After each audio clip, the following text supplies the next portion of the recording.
Okay, let's see all we know about the quadratic equation when it's in vertex form. Well, first of all, vertex form, that gives it away.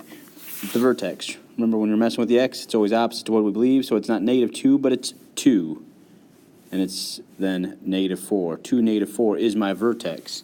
So 2, -4, right about there. That's my vertex. Now, from that point on, a couple other things that we can see as well.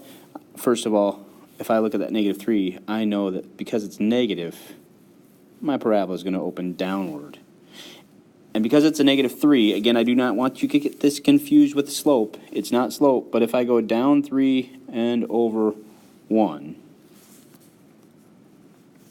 and put a little point down from here, down 3 and over 1, and go down 3 and over to the other side, 1, that really gives me the shape of this parabola, roughly. Ooh.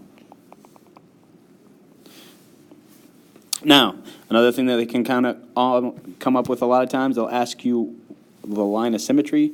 Again, the line of symmetry should go right through the vertex. That vertex, again, is at 2, -4. Another thing they might ask you is whether this is a maximum or a minimum.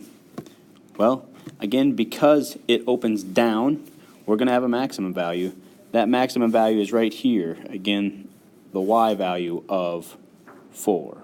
So we're going to have a max at a y value of, I should say, -4.